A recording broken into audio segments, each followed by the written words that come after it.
ஸ்ரீ சங்கரா தொலைக்காட்சி நேயர்களுக்கு அன்பு கலந்த வணக்கம். பற்பல யுகங்களா மனிதர்கள் எத்தனையோ விதமான சோகங்கள், வலிகள், வேதனைகள், ஏமாற்றங்கள், நெருக்கடிகள் இதையெல்லாம் தொடர்ந்து சந்திச்சாலும் ஒரு மருந்து அவங்கள நொடியில குணமாக்கி இயல்பு நிலைக்கு கொண்டு வந்துடுது. அந்த மருந்து விலையில்லாத மருந்து, இன்றியமையாத மருந்து, காலாவதியாகாத மருந்து. அந்த மருந்து வேறு எதுவும் கிடையாது, கலை அப்படிங்கிற அதிசய மாமருந்து. கலைய ஒரு மருந்துன்னு சொல்லியாச்சு. ஆனா இந்த மருந்துல பல வகைகள் இருக்கு. அதுல எந்த மருந்து சிறந்தது அப்படின்னு நேயர்களாகிய உங்களுக்கு ஒரு கேள்வி எழலாம். அதற்கான விடையை சொல்வதற்காகத்தான் இங்க நான் ஒரு மிகச்சிறந்த இளைஞர் படையோட உங்க முன்னாடி இங்க பேசிட்டு இருக்கேன். அது என்ன மருந்து அப்படின்னா, பட்டிமன்றம் என்கின்ற ரொம்ப அற்புதமான பாரம்பரிய சிறப்புமிக்க ஒரு மருந்து வகைதான். அது என்ன தலைப்பு அல்லது என்ன ஒரு சிக்கல் அப்படின்னா, இன்றைய சூழலில் இளைஞர்கள் தங்களுடைய வாழ்வில் முன்னேற பெரிதும் நாடுவது கல்வியை, செல்வத்தை. இதுதான் இன்றைய சமூகத்தில் இருக்கிற ரொம்ப முக்கியமான ஒரு பிரச்சனையும் கூட. இந்த பிரச்சனைக்கு அல்லது இந்த பாதிப்புக்கு கல்வி சரியான மருந்தா அல்லது செல்வம் சரியான மருந்தா அப்படின்னு உங்ககிட்ட எடுத்து சொல்றதுக்காக, வாதிடுவதற்காக சிறப்பான படை, 3 யுவன்களும் 3 யுவதிகளும் அடங்கிய 6 பேர் கொண்ட ஒரு படை. இப்போ முதலாவதாக எந்த அணியை கூப்பிடுறது? என்னுடைய பக்கத்துல திறமையான 3 இளைஞர்கள் உட்கார்ந்துருக்காங்க. இந்த பக்கத்துலயும் திறமையான இளைஞர்கள் உட்கார்ந்துருக்காங்க. ஒரு அணி கல்வி அணி, இன்னொரு அணி செல்வம் அணி. இப்போ முதலாவதாக கல்வி அணியிலிருந்து ஒரு பேச்சாளரை நான் உங்க முன்னாடி கொண்டு நிறுத்தப் போகின்றேன். அவங்க என்ன பேச போறாங்கன்னு நான் சொல்ல வேண்டியதில்லை, நீங்களே யூகிச்சிருப்பீங்க. நான் அந்த பேச்சாளரை இப்போ உங்களுடைய ஆதரவோடு, உங்களுடைய அன்பான வாழ்த்துக்களோடு அழைக்கிறேன். வள்ளியம்மை அவர்கள் இப்போது கல்வி அணியிலிருந்து கல்விதான் முன்னேற்றத்துக்கு பெரிதும் உதவும் அப்படின்னு பேச போறாங்க. வள்ளியம்மை, வாங்க.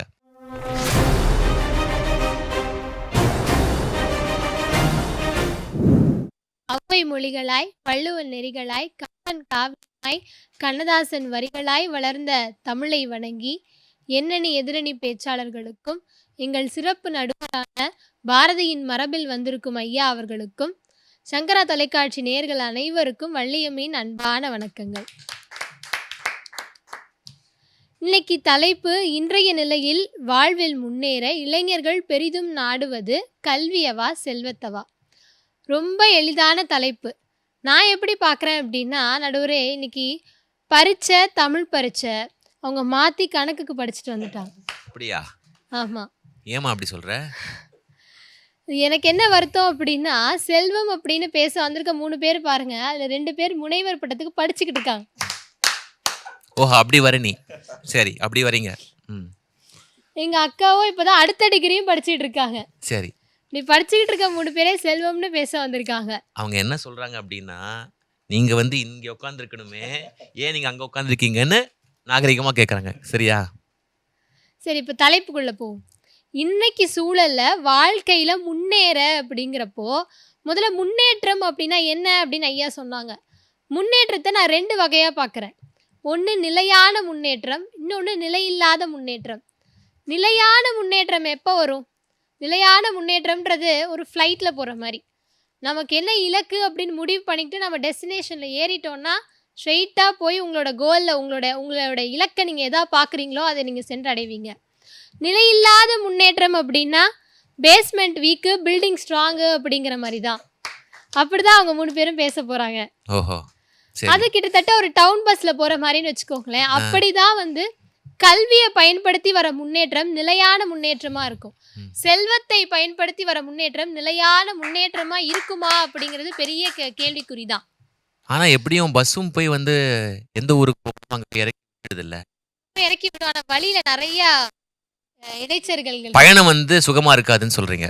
சரி, இப்ப கல்வி அப்படின்னோனே அவங்க நினைச்சிட்டு இருக்காங்க, கல்வின்னு நாங்க என்ன சொல்றோம் அப்படின்னு அவங்க நினைச்சிட்டு இருக்காங்க அப்படின்னா, காலையில விடிய காத்தால எந்திரிச்சு அந்த பிள்ளைய எழுப்பி ரெடி பண்ணி ஒரு மஞ்சள் கலர் வேன்ல அனுப்பி ஸ்கூலுக்கு அனுப்பி அங்க டீச்சர் படி படி படின்னு சொல்லி அந்த பிள்ளை படிச்சுட்டு வர்றது மட்டும்தான் கல்வின்னு அவங்க நினைச்சிட்டு இருக்காங்க.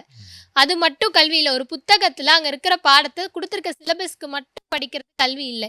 அதையும் தாண்டி அறிவு அப்படிங்கிறது தான் இங்க நாங்க கல்வி அப்படின்னு முன்வைக்கிறோம். அருமை. இப்போ கல்வி கல்வி கத்துக்கிறது தான் நிலையானது அப்படின்னு சொன்னேன்ல. பொதுவாவே எப்பவுமே நம்ம நமக்கு ஏதாவது ஒண்ணு ரெஃபரன்ஸ் வேணும் அப்படின்னா, நம்ம டக்குன்னு எடுத்து பார்க்கணும்னா எதுக்குமே திருவள்ளுவர போய் கேட்கலாம். திருவள்ளுவர் என்ன சொல்றாரு அப்படின்னு பார்த்தா, "ஒருமைக்கண் தான் கற்ற கல்வி ஒருவருக்கு எழுமையும் ஏமாப்புடைத்து" அப்படின்னு சொல்றாரு.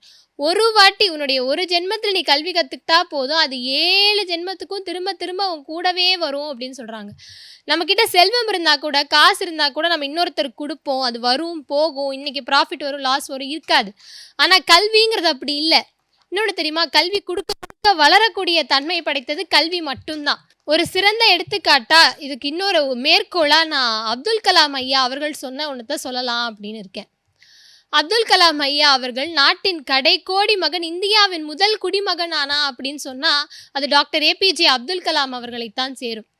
ஐயா அவர்கள் ஒரு ஒரு நேர்காணல்ல சொல்றாங்க, I made a 4 line poem. ஒரு 4 வரி பாட்டு நான் அமைச்சேன்.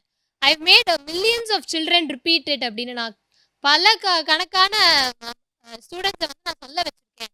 அது என்ன வரிகள் அப்படின்னு நம்ம கவனிச்சோம் அப்படின்னா, learning gives creativity, creativity leads to thinking, thinking provides knowledge, knowledge makes you great. அதாவது நம்ம ஒரு அறிவு அப்படிங்கிறத நம்ம கற்றுக்குறோம் அப்படின்னா, கற்றுக்கிறது அப்படிங்கிறது தான் நமக்கு கிரியேட்டிவிட்டி, நம்மளுடைய சிந்தனை திறனை வளர்க்கும். அந்த சிந்தனை திறன் தான் நம்மளை இன்னும் யோசிக்க வைக்கும். அந்த யோசிக்கிறது தான் நம்மளுக்கு நாலேஜ் கொடுக்கும், இன்னும் மேம்பட்ட அறிவை கொடுக்கும். அதுதான் நாலேஜ் மேக்ஸ் யூ கிரேட், அதுதான் ஒரு மனிதனை உயர்த்துது அப்படின்னு இந்தியாவின் முதல் குடிமகனே சொல்லியிருக்காரு. அப்படின்னா இதை விட சிறந்த மேற்கோள் இருக்குமா அப்படின்னு நம்ம தேடி தான் பார்க்கணும். பள்ளிக்கூடங்களில் படிக்கும் கல்வியை தாண்டி அறிவுக்கு இருக்கிற ஒரு மிகப்பெரிய பலம் என்ன அப்படின்னு சொல்லணும்னா, ஆசிரியர்கள் சொல்லிக் கொடுப்பது மட்டும் கல்வி அல்ல. அதை தாண்டி வீட்டில் தாய்மார்களும் அம்மாட்டையும் அப்பாட்டையும் நண்பர்கள்ட்டிருந்தும் கற்றுக்கிறதும் கல்வி தான். எடிசன் அவர்களுக்கு, சயின்டிஸ்ட் எடிசன் அவர்களுக்கு ஒரு கதை இருக்குது. சிறு வயதில் அவர் பள்ளிக்கு போவார். இப்போ பள்ளிக்கு போகையில் அவர் ஆசிரியர் என்ன சொல்கிறாங்க, பள்ளியில் அவர் ஒரு ஒரு ஏ கிரேட் எடுக்கிற ஸ்டூடெண்ட்டோ ஒரு டாப்பரோ அப்படி கிடையாது, ஒரு சாதாரணமான மாணவன். அதுலேயுமே அந்த ஆசிரியர் என்ன பார்க்குறாங்க அப்படின்னா, அவரால் நான் சொல்லிக் கொடுக்குற எதையுமே ஒழுங்காக கற்றுக்க முடியல, அவனுக்கு எதுவுமே சொல்லிக் கொடுக்க முடியாது அப்படின்னு ஒரு ஆசிரியர் முடிவு பண்ணி அவரை பள்ளியிலிருந்து அனுப்பிச்சிட்டு அவங்க அம்மாவுக்கு ஒரு கடிதம் எழுதுகிறாங்க. என்ன கடிதம் அப்படின்னா, இது மாதிரி உன் பிள்ளைக்கு ஒன்றுமே சொல்லிக் கொடுக்க முடியல, சொல்லிக் கொடுத்தாலும் அவனால் எதுவுமே எடுத்துக்க முடியல, அவன் பள்ளிக்கு வரத்துக்கே அன்ஃபிட் அப்படின்னு எழுதிடுறாங்க. ஆனால் அதை பார்த்த அந்த தாய் என்ன பண்ணுறா, அதை அவர்கிட்ட சொல்லாமல், இல்லை இல்லை நான் சொல்லிக் கொடுக்குறேன் அப்படின்னு அவங்க வீட்டிலே அவருக்கு ஒரு லெபார்ட்டரி செட் பண்ணி அங்கே அவர் கற்றுக்கிறாரு. இது எதை சார்ந்தது? அறிவு சார்ந்தது. அப்படி கற்றுக்கிட்டு ஒரு சயின்டிஸ்டே வந்திருக்காரு அப்படின்னா, கல்வி என்பது படிப்பை தாண்டி அறிவை சார்ந்தது. இப்போ அவங்க எதிரணியினர் செல்வம் பணம் தான் முக்கியம் அப்படின்னு பேச வந்திருக்காங்க. அவங்களுக்கு கவிஞர் கண்ணதாசனே பதில் சொல்லிட்டார் ஏற்கனவே அப்படின்னு நான் நினைக்கிறேன். பணத்தாலே நல்ல உள்ளம் பேயானது, குணத்தாலே அது மீண்டும் தாயானது அப்படின்னு கவியரசர் எழுதியிருக்காரு. அதாவது பணம் இருந்தா ஒரு மனிதன் எப்படி அவனுக்கு என்ன வேணுமோ, ஒரு அறிவு இல்லை, அதை பயன்படுத்தக்கூடிய சரியான அறிவு அவன் கிட்ட இல்லை அப்படின்னா, நீங்க ஒரு வாய்ப்பா பயன்படுத்திக்கிறீங்க அவங்களை திட்டுறதுக்கு. கண்ணதாசனை கூப்பிட்டு திட்டிக்கிறீங்க. சரி, அதை பயன்படுத்தக்கூடிய சரியான அறிவு அவனுக்கு இல்லை அப்படின்னா, அது அவனை நிலையில்லாத பாதையில தான் கொண்டு போகும். இதுவே அவனுக்கு அந்த அறிவு இருந்தா, அந்த குணம் இருந்திருந்தா அது அப்படி இருக்காது அப்படின்னு கண்ணதாசன் அவர்களே சொல்லியிருக்காங்க. சரி, இப்போ நீங்க கேட்ட மாதிரி இன்றைய இளைஞர்கள் யாரு என்ன பண்றாங்க அப்படின்னு சொன்னேன் இல்லையா, அதுக்கு வருவோம். இப்போ ஒரு சயின்டிஸ்ட் அப்படின்னா உங்களுக்கு யார் ஞாபகம் வருவா நடுவர் அவர்களே? Albert Einstein, Thomas Alva Edison, CV. Raman, இந்த மாதிரி நிறைய பேர் இருக்காங்க. இன்றைய இளைஞர்கள்ல உங்களுக்கு யாராவது ஞாபகம் வருவாங்களா? இல்லை, ஞாபகம் வரல. சயின்டிஸ்ட் அப்படின்னாலே நமக்கு அந்த காலத்தில் இருந்த அறிஞர்கள் தான் ஞாபகம் வருவாங்க. ஆனால் இப்போ சமீபமாக நம்ம இளைஞர்கள் யோசிச்சு பாருங்களேன், ஒரு சயின்டிஸ்ட் அப்படிங்கிறது ஒரு இன்ஜினியரோ இல்லை மற்ற வேலைகளை விட இன்னும் கடினமாக உழைப்பு அதிகமாக தேவையான வேலை ஒரு சயின்டிஸ்ட். ஆனால் நான் தேடி பார்த்தேன் ஒரு சயின்டிஸ்ட்க்கு எவ்வளோ சம்பளம் இருக்கும் அப்படின்னு. ஒரு வருஷத்துக்கு ஒரு 7 லட்சத்துலேருந்து ஆரம்பித்து ஒரு 16 லட்சம் வரைக்கும் இருக்கும் அப்படின்னு சொல்லியிருந்தாங்க. இதுவே அந்த பிள்ளைங்க சயின்டிஸ்ட் தான் ஆகணும்னு நினைக்கிறவங்க எனக்கு அதை விட காசு தான் முக்கியம் அப்படின்னு நினச்சிருந்தா அவங்க சாதாரணமான வேற ஒரு படிப்பை எடுத்து இன்னும் பெரிய சம்பளத்துக்கு போயிருக்கலாம். ஆனால் அவங்க ஏன் இதை தேர்ந்தெடுக்கிறாங்க அப்படின்னா இதில் அவங்களுக்கு கிடைக்கக்கூடிய மதிப்பும் மரியாதையும் அதில் கிடைக்கக்கூடிய அறிவும் கல்வியும் அவங்களுக்கு ஜாஸ்தி. அதில் இன்றைய இளைஞர்கள் யார் அப்படின்னா நான் இதை குறிப்பிட்டு சொல்லணும் அப்படின்னு நினைக்கிறேன். 2024 வந்த ஒரு செய்தி, 3 இளம் இந்திய அறிவியல் அறிஞர்களுக்கு லண்டனில் யூகேஸ் பிளவாட்னிக் அவார்டு அப்படிங்கிற சயின்ஸ் அவார்ட்ஸை 3 இந்திய இளைஞர்கள் பெறுறாங்க. யார் அப்படின்னா ராகுல் நாயர், மேஹுல் மாலிக், அப்புறம் தான்மே பரத் அப்படிங்கிற 3 இந்திய இளைஞர்கள் லண்டனில் போய் இப்போ சமீபமாக 2024 நடந்த செய்தி இது. 3 இந்திய இளைஞர்கள் அறிவை தேடி போய் விருது வாங்கியிருக்கிறாங்க இந்தியாவை பெருமிதப்படுத்தி. இப்படி இன்றைய இளைஞர்கள் பெரிதும் நாடுவது செல்வத்தை காட்டிலும் பெரிதும் நாடுவது கல்வியைத்தான் என்று சொல்லி அதே கல்வியை நாம் எல்லோரும் நாடுவோம் என்று சொல்லி நன்றி கூறி விடைபெறுகிறேன். நன்றி, வணக்கம். பொம்மை போல வந்து மென்மையாக பேசினாலும் உண்மையாக பேசிய கல்வித்தாய் வள்ளியம்மைக்கு வாழ்த்துக்கள். ரொம்ப சிறப்பாக பேசினாங்க. சில முக்கியமான கருத்துக்களையும் நமக்காக சொல்லிட்டு போயிருக்காங்க. அது என்னன்னா, கல்வி என்பது ஒரு விமானத்தில் போகிற மாதிரி. நீங்கள் வந்து ஒரு இடத்துல ஏறுறீங்க, இன்னொரு இடத்துல இறங்குறீங்க. அந்த பயணம் சீராக இருக்கும், எந்த ஒரு தடங்களும் இருக்காது. அதனால கல்வி தான் முன்னேற்றத்துக்கு உகந்தது. அப்படிதான் இன்றைய இளைஞர்கள் கருதுறாங்க. ஏன் செல்வம் அப்படி இல்லை அப்படின்னா அது நிறைய தடங்கல்களை, நிறைய தொல்லைகளை, இடையூறுகளை ஏற்படுத்தும். அது நிலையில்லாத முன்னேற்றம். அது வந்து ஒரு டவுன் பஸ்ஸில் போகிற மாதிரி அப்படின்னு சொல்லிட்டாங்க. இதிலிருந்து மறைமுகமாக என்ன சொல்லியிருக்காங்க அப்படின்னா எங்களுடைய அணி எப்போதுமே விமானத்தில் பறக்கும், எதிரணி எப்போதும் டவுன் பஸ்ஸில் தான் போகும் அப்படிங்கிற ஒரு விமர்சனத்தை முன் வச்சிருக்காங்க. இதற்கெல்லாம் செல்வமணி ஒரு தக்க பதிலடி கொடுக்குமா இல்லையா அப்படிங்கிறது அடுத்து அந்த அணியிலிருந்து யார் பேச வர போறாங்க அவங்களுடைய பேச்சில் தான் இருக்கு. இப்போ வள்ளியம்மைக்கு தக்க பதிலடி கொடுப்பதற்காக செல்வம் அப்படிங்கிற அணியிலிருந்து பாவை பூர்ணிமா அவர்களை அன்போடு பேச அழைக்கிறேன்.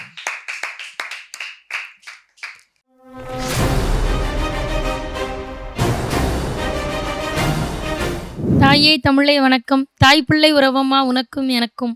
தமிழுக்கு முதல் வணக்கம். இளைஞர் முன்னேற்றத்திற்கு பெரிதும் நாடுவது கல்வியா செல்வமா? வள்ளியம்மை ரொம்ப சிறப்பா பேசுனாங்க ஐயா. நிறைய கதை சொன்னாங்க. நான் ஒண்ணு சொல்லவா? சொல்லுங்க.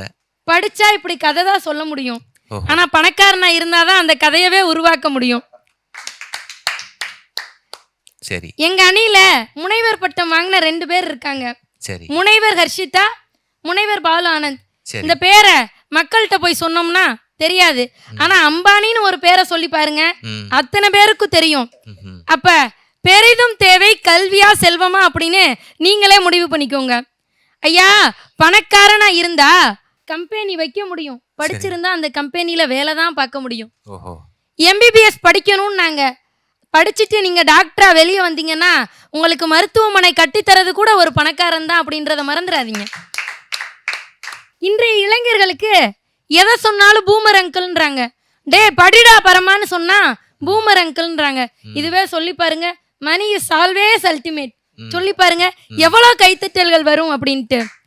என்ன பார்த்து கூட நீங்க ஒரு 16 வயசு பையன் சொல்லிடுவாங்க போல் இருக்கு. அப்படி சொன்னா இல்லையா? நம்மளும் சொல்லி பார்ப்போம். சொல்லிக்கலாம் ஐயா, ஒன்றும் தப்பு இல்லை. தேங்க்யூமா. ஐயா, பணத்துக்கு உயிர் இல்லை, ஆனா இன்னைக்கு உயிரோட இருக்கணும் அப்படின்னா பணம் தான் வேணும். ஒவ்வொரு வீட்லையும் ஆம்பளைகளை கேட்டு பாருங்க, பணம் முக்கியம் இல்லையா அப்படின்னு. ஏன்னா 1ஆம் தேதி ஆனா சோறு குழம்பு ரசம் தயிர்னு வரும். இதுவே 28ஆம் தேதி ஆனா வெறும் ரசம் மட்டும்தான் வரும். அது ஏன் தெரியுமா? சொல்லுங்கய்யா. பொருளாதாரம்ல கூட தாரம்ங்கிற வார்த்தை இருக்குல்ல, அதனாலதான். அதுவே நீங்க அதுவே நீங்கள் பொருளை கொண்டு வந்து தந்தீங்கன்னா தான் நாங்கள் சமைக்க முடியும். நம்மளும் 12ஆம் வகுப்பு பற்றி ரொம்ப அருமையாக வள்ளியம்மை பேசுனாங்க. 12ஆம் வகுப்பு முடிச்சுட்டு எத்தனை பிள்ளைங்க பேட்டி கொடுத்துருக்கு, நான் டாக்டராகி மக்களுக்கெல்லாம் சேவை செய்வேன். ஆமாம். ஏதாவது ஒரு பிள்ளை ஸ்டேட் ஃபர்ஸ்ட் எடுத்த பிள்ளை சேவை செஞ்சு ஏதாவது கதையிலையாவது நீங்கள் படிச்சிருக்கிறீங்களா? பெற்றோர்கள் போய் எம்பிபிஎஸ் இன்ஜினியரு எல்லாத்துக்கும் காசை கொட்டுறாங்க. ஏன் லட்ச லட்சமாக கொட்டுறாங்கன்னா கோடி கோடியாக எடுக்க முடியுன்ற நம்பிக்கையில் தான். ஒன்னே ஒன்று சொல்லவா? சொல்லுங்க. இந்த பட்டிமன்றத்துக்கு தீர்ப்பை நானே சொல்லிடுறேன். அப்படியா? ஏன்னா பணமா கல்வியானா இதுக்கு தீர்ப்பு வேணும்னா நம்ம போய் பேங்க்ல போய் பார்க்கணும். ஏன்னா படிச்சிருக்கேன் நான். 10,000 ரூபாயை போய் டெபாசிட் பண்ணணும்னா காலையிலேருந்து சாயங்காலம் வரைக்கும் வேர்த்து விறுவிறுத்து போய் டெபாசிட் பண்ணுறேன். வர்றப்ப ஏதோ திருவிழாவில் தொலைஞ்ச புள்ள மாதிரி வெளியே வரேன். ஆனால் ஒரு கோடீஸ்வரன் கடன் கேட்டு போய் பேசுகிறாரு, ஏசி ரூமில் உட்காந்துட்டு பேங்க் மேனேஜர்கிட்ட பேசுகிறாரியா. நம்ம படிக்கிற பையனை பாருங்களேன், படிப்புக்காக கடன் கேட்டு போவான், வீட்டுக்கும் பேங்க்குக்குன்னு 10,000 தடவை அலைவான். ஆனால் ஒரு கோடீஸ்வரன் வந்து பேங்க்கில் கடன் கேட்டா வெறும் 4 நாளில் கடன் கிடைக்குது. அப்படின்னா கல்வி முக்கியமா செல்வம் முக்கியமா அப்படின்றத நீங்கள் தான் முடிவு பண்ணணும். ஐயா, நீங்கள் எங்களை பார்த்து தான் கேள்வி கேட்பீங்களா? நாங்களும் உங்களை பார்த்து ஒரு கேள்வி கேட்குறோம். சரி, கேளுங்க. வாழ்க்கையில் முன்னேற்றம்னா என்னங்கய்யா நீங்கள் சொல்லுங்க. வாழ்க்கையில் முன்னேற்றம் அப்படின்னா நமக்குன்னு ஒரு இலக்கு இருக்கும். அந்த இலக்கை வந்து எப்பாடுபட்டாவது நாம் வந்து அடைஞ்சே தீரணும். நேற்றுக்கு இருந்ததை விட இன்றைக்கு வந்து நாம் டெவலப் ஆகிக்கணும். அதான் முன்னேற்றம்னு நான் நினைக்கிறேன். ரொம்ப சூதானமாக பேசுகிறீங்க. அம்மா, நடுவர்னா அப்படி தானே பேசணும். எங்கள் ஊர்ல எல்லாம் முன்னேற்றம்னா என்ன தெரியுமா? என்னது? வீடு கட்டணும், 4 காரு வெளியே நிற்கணும், ஏதாவது விசேஷத்துக்கு போகிறப்ப கழுத்து நிறைய நகை போட்டு போகணும். இதுவே தங்கமுத்து போய் தங்க கடைக்கு போகிறாரு தங்க நகை வாங்குறதுக்கு. நான் எம்எஸ்சி பிஎட் முடிச்சிருக்கேன், வேணா சர்டிஃபிகேட்லாம் எடுத்துகிட்டு வந்து காட்டுறேன், நீங்கள் எனக்கு ஒரு 2 பவுன் நகை கொடுங்க அப்படின்னு கேட்டால் கொடுப்பாங்களா? முடியாது. பணம் வேணும் அப்படின்னா பணத்தை சம்பாதிக்க கற்றுக்கணும். அப்போ தான் பணம் நம்மள்கிட்ட வரும். ஐயா, ஒரு திருமணத்துக்கு நம்ம போகிறோன்ட்டு வைங்க, இந்த பசங்களாம் ரொம்ப சூதானமாக நடந்துக்குவாங்க. ஏன் தெரியுமா? எங்கே போனாலும் கேட்கப்படுற ஒரே கேள்வி நீ படிச்சிட்டியான்றது இல்லை. எங்கே போனாலும் என்ன தம்பி வேலை பார்க்குற, எவ்வளோ சம்பாதிக்கிற, இப்படி தான் கேட்குறாங்க. அப்படின்னா அதனால தான் திரைக்கடல் ஓடினும் திரவியம் தேடுன்னு அவை சொன்னாங்க. வெளிநாட்டு மாப்பிள்ளை சாதாரணமா சார்? ஏன் வெளிநாட்டு மாப்பிள்ளைன்னு திரைப்படத்துல எல்லாம் பேசுகிறாங்க, நல்லா சம்பாதிப்பாங்க சார். அப்போ இன்னைக்கு கல்யாணத்துக்கு கூட தேவை என்ன அப்படின்னா பணம் தான் தேவை. அதனால தான் உலகத்தில் மிகச்சிறந்த பணக்காரர் யாருன்னு தான் ஆய்வில் அறிக்கை எடுக்கிறாங்களே தவிர உலகத்தில் மிக சிறப்பாக யார் படிச்சிருக்கிறாங்கன்னு ஒரு நாளும் ஆய்வு எடுத்தது கிடையாது. ஐயா, நான் இறுதியாக ஒன்று சொல்கிறேன். பணம் வேணாம் அப்படின்னு யாராவது சொன்னாங்கன்னா இளைஞர்களே சத்தியமாக நம்பாதீங்க. ஏன்னா பணம் வேணாம்னு சொல்கிறவங்க எல்லாம் 4 வீடு கட்டிட்டு பேங்க்லையும் அவங்களோட லாக்கர்லையும் கோடி கோடியாக பணத்தை பூட்டி வச்சுக்கிட்டு நல்லா சொகுசாக வாழ்ந்துட்டு பணம் முக்கியமில்லை அப்படின்னு பேச வருவாங்க, அப்படின்னு சொல்லிட்டு இருப்பாங்க. ஆனால் நமக்கெல்லாம் ஒரு மரியாதை இந்த ஊருக்குள்ளே வேணும் அப்படின்னா நிச்சயமாக நம்ம பணம் சம்பாரிச்சு தான் ஆகணும். ஒன்று என் பாக்கெட்டில் பணம் இருந்துச்சு அப்படின்னா நான் 5 நிமிஷத்தில் கடவுளை பார்ப்பேன். என் பாக்கெட்டில் பணம் இல்லை அப்படின்னா 5 மணி நேரம் ஆகும் கடவுளை பார்க்கறதுக்கு. அப்போது வாழ்க்கைக்கு தேவை கல்வியா பணமா அப்படின்றத நீங்களே முடிவு பண்ணிக்கோங்க அப்படின்ட்டு தாழ்மையோடு கேட்டு விடைபெறுகிறேன். நன்றி. பாவை பூர்ணிமா அவங்க பேசின பிறகு எனக்கு பக்கத்தில் இருக்கிற கல்வி அணி கொஞ்சம் கதிகலங்கி தான் போயிருக்குன்னு நினைக்கிறேன். ஏன்னா தக்க பதிலடி கொடுத்துட்டாங்க. பணம் வந்து 10 செய்யும் அப்படி தான் நம்ம கேள்விப்பட்டிருக்கோம். பணம் பல்லாயிரம் செய்யும் அப்படின்னு அடுக்கடுக்கா வந்து போட்டு தாக்கிட்டு போயிட்டாங்க. இப்போ அவங்களுக்கு கல்வி அணிக்கிட்ட ஏதாவது பதில் இருக்கா? இவங்க அடிச்ச அடியை அவங்க தாங்கியிருக்காங்களா, திரும்ப அடிப்பாங்களா அப்படின்னு பார்க்கறதுக்கு உங்களை மாதிரி நானும் ஆவலாக இருக்கேன். இப்போ அந்த அணியிலிருந்து நம்மக்கிட்ட பேசுறதுக்காக சிறப்பான ஒரு பேச்சாளர், தரமான ஒரு பேச்சாளர் திரு சந்தோஷ்குமார் அவர்களை அன்போடு மேடைக்கு அழைக்கிறேன்.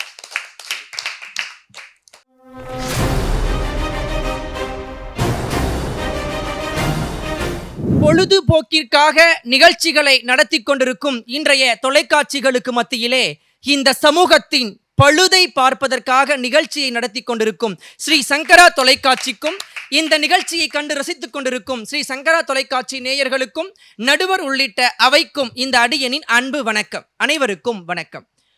அருமையான ஒரு தலைப்பு. இன்றைய இளைஞர்கள் முன்னேற்றத்திற்கு பெரிதும் நாடி செல்வது கல்வியையா செல்வத்தையா அப்படிங்கிற ஒரு தலைப்பு. இதில் என்ன ஒரு ஆச்சரியம் அப்படின்னா, எனக்கு முன்னாடி பேசிட்டு போன பாவை பூர்ணிமா அவங்க பேசின உடனே எனக்கு பாவை பூர்ணிமான்னு தோணல, பாவம் பூர்ணிமான்னு தான் எனக்கு தோணுச்சு. அடடா. ஏன் சொல்றேன் அப்படின்னா, அவங்களுடைய வரலாறு கொஞ்சம் திரும்பி பாருங்களேன். அவங்களுக்கு திருமணமாகி 2 குழந்தைகள் இருக்கிறார்கள். இது நிதர்சனம். ஆனா கல்வியினுடைய முக்கியத்துவம் அவங்களுக்கு எவ்வளோ உண்மைன்னு தெரிஞ்சிருந்தா, கல்யாணம் ஆகி 2 குழந்தையை பெற்ற பிறகும் கூட இன்றைக்கு முதுநிலை இயற்பியல் படிப்பை படித்து கொண்டிருக்கிறாள் பூர்ணிமா அப்படின்னா யோசிச்சு பாருங்களேன். கல்வி முக்கியமா செல்வம் முக்கியமான்னு சொல்லிட்டு அதுக்கப்புறம் என்ன பேச்சு. அம்பானியை தானே இன்னைக்கு நம்ம பேசிட்டு இருக்கோம். அம்பானி வந்து காசு வச்சிருக்காரு, பணம் வச்சிருக்காங்க. கொஞ்சம் யோசிச்சு பாரு. நான் உங்களுக்கு ஒரே ஒரு கேள்வி மட்டும் கேட்குறேன். இப்போ பூர்ணிமா கிட்ட, இப்போ பாலு கிட்ட வருவோம். பாலு ஆனந்த் கிட்ட ஒரு 1 கோடி ரூபாய் பணம் இருக்கு, இல்லை 2 கோடி ரூபாய் பணம் இருக்கு. அர்ச்சிதா கிட்ட ஒரு 3 கோடி ரூபாய் பணம் இருக்குன்னு வச்சுக்கோங்க. இப்போ அவங்களுக்கு திருமணத்துக்கு ஒரு பத்திரிகை அடிக்கிறாங்க. திருமணத்துக்கு பின்னாடி PhD முனைவர் பட்ட ஆய்வாளர்னு போடுவீங்களா, இல்லை 2 கோடி ரூபாய் பணம் இருக்கு 3 கோடி ரூபாய் பணம் இருக்குன்னு பத்திரிகை போடுவீங்களா? அப்படி போட்டு பாருங்களேன், இன்கம் டேக்ஸ் ரெய்டு வந்துடும். ஆமாவா இல்லையா? யோசிச்சு பாருங்க. அதுக்கப்புறம் அதே பூர்ணிமா சொன்னாங்க, கல்வியை பெறுவதற்குத்தானே நாங்கள் செல்வத்தை கொட்டி கொட்டி கொடுக்கிறோம். ஆமாம்மா, உன்னுடைய கல்வியை பெறுவதற்கும் கல்விதான் உயர்ந்த செல்வம் என்பதை நீ உணர்ந்ததுனால தான் உன்னுடைய செல்வத்தை கொண்டு போய் கல்வியை உயர்த்தும்னு சொல்லி கொட்டிட்டு இருக்க. அதை மறந்துட்டு நீ பாட்டுக்கு வந்து இங்கே பேசிட்டு போகக்கூடாது, சரியா? அதுக்கப்புறம் பேங்க்கில் 10,000 ரூபாய் காசு போட போகிறாங்களாம். காலையில் போனால் வெளியே வரத்துக்கு சாயந்தரம் 5 மணி 6 மணி ஆகுதுன்னு சொல்லிட்டு வாழ்க்கையினுடைய விரக்தியில் பேசிட்டு போயிருக்காங்க. உனக்கு அறிவு இருந்தா நீ இதை ஆன்லைன்லேயே கட்டி போயிடலாமே, நீ ஏன் போய் உக்காந்துட்டு இருக்க? யோசிச்சு பாரு. அது மட்டும் இல்லாமல் அதுக்கப்புறம் என்ன ஒரு பேச்சு. உங்கள் பாக்கெட்டில் 5 ரூபாய் இருந்தா நீங்கள் கடவுளை தூரத்துல இருந்து பார்க்கலாம், 10,000 ரூபாய் இருந்தா கடவுள்கிட்டே போய் பார்க்கலாம். அந்த அறிவு இருந்தா நீ ஒரு அறநிலைத்துறையினுடைய அமைச்சர் ஆயிட்ட அப்படின்னா, அறநிலைத்துறையில் TNPSல ஒரு போஸ்டிங் வாங்கிட்ட அப்படின்னா படிச்சு கடவுள் பக்கமே நீ போய் உக்காந்துக்கலாம். அது தெரியுமா உனக்கு? ஃபர்ஸ்ட் கல்வியை படிச்சா நீ கடவுள்கிட்ட போக தேவையில்ல, அந்த கடவுளே உங்ககிட்ட வருவாரு. அப்போ இதுல இருந்து என்ன தெரியுது அப்படின்னா, கல்வி கற்க கற்க உங்களை உயர்த்தி கொண்டே இருக்கும். பணம் உங்களிடம் சேர சேர நீங்க பயந்து கொண்டே தான் இருக்கணும்ன்றது தான் நிதர்சனமான உண்மை. நடுவர் அவர்களே, செல்வத்தை நம்ம தான் பாதுகாக்கணும், செல்வத்தை நம்ம பாதுகாக்கணும். ஆனா உங்களை பாதுகாப்பதே உங்களுடைய கல்வி அப்படிங்கிறத நீங்க புரிஞ்சுக்கணும். செல்வம் படைத்தவர்களுக்கு எதிரிங்க அதிகமா இருப்பாங்க, ஆனால் கல்வியை படைத்தவர்களுக்கு நண்பர்கள் அதிகமாக இருப்பாங்கன்றத புரிஞ்சுக்கணும். ஃபர்ஸ்ட் நடுவர் அவர்களே, உங்ககிட்ட கார் இருக்கா? இருக்கு. கார்ல எவ்வளவு தூரம் வரைக்கும் பயணிச்சிருக்கீங்க? அது நிறைய தூரம். சரி, நீங்க கார்ல போயிட்டு இருக்கும் போது திடீர்னு ஒரு போலீஸ்காரன் சென்டர்ல வந்து உங்களை நிறுத்தி உங்களை செக் பண்றாங்கன்னு வச்சுக்கோங்க. உங்களை படிச்சவன் ஆனா செக் பண்ணுவாங்களா, இல்ல உங்க கார்ல பணம் இருக்கான்னு செக் பண்ணுவாங்களா? பணம் இருக்கான்னு செக் பண்ணுவாங்க. பணம் இருக்கான்னு தான் செக் பண்ணுவாங்க. ஆம், பணம் என்பது உங்களை சோதனையில் ஆட்படுத்தும், ஆனால் கல்வி என்பதுதான் உங்களை சாதனையில் ஆட்படுத்தும். அவ்வளவுதான் நடுவர்களே, தீர்ப்பே சொல்லிட்டீங்கன்னு நினைக்கிறேன். நிறைய பேர் என்னுடைய வேலையெல்லாம் எடுத்து அங்க செஞ்சுட்டு இருக்காங்க மேடையில, நானே தீர்ப்பு சொல்லிடுறேன்னு. அதுக்கப்புறம் இன்னொரு கேள்விதான் எனக்கு வருது. பாவை பூர்ணிமா பேசும்போது அவ்வைய உதாரணம் காட்டுறாங்க, எத்தனையோ இலக்கியவாதிகளை உதாரணம் காட்டுறாங்க. நான் என்ன கேட்கிறேன், ஒரே ஒரு கேள்வி. பாவை பூர்ணிமா அவர்களே, இந்த பட்டிமன்றத்தில் நீங்க எத்தனை நிமிஷம் பேசியிருப்பீங்க?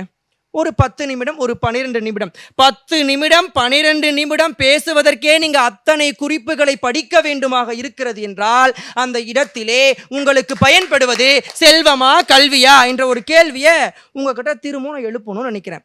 இப்போதான் எனக்கு காமராசர் நினைவுக்கு வராரு. காமராசர் படிக்காத மேதை தான், அவர் படிக்கல, அவர்கிட்ட செல்வம் இல்லை. ஆனால் படிக்காத மேதையாக இருந்த காமராசர் கூட ஒட்டுமொத்த தமிழ்நாட்டையே படிக்க வைத்த மேதையாக மாற்றியவரே காமராசர் தான். அப்போ யோசிச்சு நம்ம பேசணுமா இல்லையா? நடுவர் அவர்களே, ஒரே ஒரு உதாரணம் சொல்றேன். நீதி கேட்டு நீதி கேட்டு நீதிமன்றங்களின் வாசலில் கூட ஏற முடியாத பழங்குடி பெண்கள் அன்று. ஆனால் இன்றைக்கு அதே நீதிமன்றத்தில் பழங்குடி பெண் ஸ்ரீபதி ஒரு நீதிபதியாக பதவியேற்றிருக்கிறாள் என்று சொன்னால், பழங்குடி இனத்தை கூட நல்ல குடியினத்தையாக மாற்றுவது எங்களுடைய கல்வி என்பதை புரிஞ்சுக்கணும். நடுவர் அவர்களே, திருப்பத்தூர் மாவட்டத்தில் ஜவ்வாது மலை அப்படிங்கிற ஒரு சிற்றூர் இருக்கு. அந்த ஊர்ல இப்ப வரைக்கும் போய் பாருங்க, மின்சார வசதி இருக்காது, சாலை வசதி இருக்காது, போக்குவரத்து வசதி இருக்காது, பேருந்து வசதி இருக்காது, எந்த ஒரு அடிப்படை வசதியும் அந்த ஊர்ல இருக்காது. ஆனா அந்த ஊர்ல பள்ளிக்கூடம் இருக்கும், ஆனால் படிப்பதற்கு குழந்தைங்க வரமாட்டாங்க. இதுதான் நிதர்சனமாக இருந்துச்சு. ஆனால் 9 மாணவர்கள் மட்டும் இருந்த பள்ளிக்கூடத்தில் ஒற்றை இளைஞியாய் ஒரு இளைஞி அந்த ஊரிலே போய் சேருகிறாள். அவர் பெயர் மகாலட்சுமி என்கின்ற ஒரு ஆசிரியர்.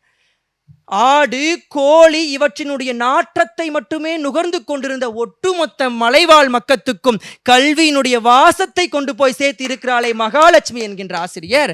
அதே மாதிரி அந்த ஜவ்வாது மலையிலிருந்து கீழே இறங்கி வந்த ஒற்றை இளைஞன், கல்வியோட வாசத்தை சேர்த்தவங்க பேரு மகாலட்சுமி.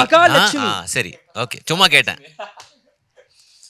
அந்த ஜவ்வாது மலையிலிருந்து கீழே இறங்கிய ஒற்றை இளைஞன், அவர் பேர் கோவிந்தராஜ் என்கின்ற ஒரு இளைஞன். நினைக்கிற மாதிரி அவர் தனியார் பள்ளியில் படிக்கல, அரசு பள்ளியில் படித்து ஒரு பட்டம் அல்ல, 2 அல்ல, 3 அல்ல, இளங்கலை, முதுகலை, இளம் அறிவியல், முது அறிவியல் என்று 4 பட்டப்படிப்புகளை பெற்று இன்று கிருஷ்ணகிரி மாவட்டம் வேப்பனப்பள்ளி அரசு ஆண்கள் மேல்நிலைப் பள்ளியில் ஒரு பொருளியல் ஆசிரியராக வலம் வந்து கொண்டிருக்கிறார் என்றால், இந்த இடத்திலே அவரை உயர்த்தியது செல்வம் அல்ல, அது கல்விதான் என்பதை மனதிலே நம்ம நிறுத்தி கொள்ள வேண்டும். காமராசரை படிக்காத மேதைன்னு சொல்றோம், ஆனால் அவர் படிக்காத மேதை மட்டுமல்ல, அவர் கல்வி கடவுள்.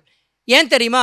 படிக்காத மேதையாக இருந்த காமராசர் தான் தன்னுடைய நாட்டில் இருக்கிற பிள்ளைகள் எல்லாம் படிக்க வேண்டும் என்பதற்காக குழந்தைகளை பள்ளிக்கூடம் நோக்கி போக வேண்டும் என்பதற்கான வழிகாட்டியாக இருந்து ஒட்டுமொத்த நாட்டையும் படிக்க வைத்து மேதையாக உருவாக்கியவர் தான் காமராசர் என்பதை முதல்ல மனசுல புரிஞ்சுக்கணும். இந்த காலத்தில் பணம் நாங்கள் தேவையில்லைன்னு சொல்லலைங்க, பணம் வாழ்க்கைக்கு தேவைதான். ஆனால் வாழ்க்கையில் முன்னேறுவதற்கு கல்விதான் தேவையாக இருக்கிறது. எல்லாரும் சம்பாதிக்கலாங்க, எல்லாராலையும் சம்பாதிக்க முடியும். ஆனால் அதிகமாகவும் நல்ல எண்ணத்தோடும் நீங்கள் சிறந்த படிப்புகளை படித்து அதன் மூலம் நீங்கள் பட்டங்களை பெற்று, நீங்கள் படிக்கிறது மட்டும் இல்லைங்க, நீங்கள் படித்து உங்களால் 10 பேரை உருவாக்க முடியும்னு சொல்லி நினைக்கிறீங்க பார்த்தீங்களா, அதுதாங்க உண்மையான முன்னேற்றம். அந்த முன்னேற்றத்தை இந்த உலகிற்கே கொடுப்பது எது என்று பார்த்தால் அது கல்விதான், கல்விதான், கல்விதான் என்று சொல்லி பேச வாய்ப்பளித்தமைக்கு நன்றி பாராட்டி விடைபெறுகிறேன். நன்றி, வணக்கம். கல்வி அணினா சாதாரணமா? எங்களால தென்றல் மாதிரி மென்மையா வீசக்கூட முடியும், தேவை ஏற்பட்டா புயல் மாதிரி சீறி அடிக்கவும் தெரியும் அப்படின்னு இந்த அணி இப்ப நிரூபிச்சிருக்காங்க. சந்தோஷ்குமார் பேசும்போது அருமையான பல விஷயங்களை சொன்னாரு. கல்வித்துறை இல்லையா, அதனால புள்ளி விவரங்களோட பேசி அப்படியே எதிரணியை திகைக்க வச்சுட்டாங்க. ஏகப்பட்ட புள்ளி விவரங்கள், ஏகப்பட்ட தகவல்கள், ஏகப்பட்ட செய்திகள் அவருடைய பேச்சில். அவ்வளவு அடர்த்தியான பேச்சை சகோதரர் பேசியிருந்தது ரொம்பவே சிறப்பாக இருந்தது. இதற்கு நம்ம செல்வம் அணியிலிருந்து என்ன பதில் சொல்ல போறாங்க அப்படின்னு ரொம்ப ஆவலா, ஒரு நடுவர் என்பதையும் தாண்டி ஒரு ரசிகனா நானும் ஆவலா காத்துட்டு இருக்கேன். இப்போ சந்தோஷ்குமார் அவர்களுக்கு பதிலடியா அப்படின்னு நம்மளை யோசிக்க வச்சு அடுத்து பேச போகின்றவர் முனைவர் ஹர்ஷிதா அவர்கள். வாங்க.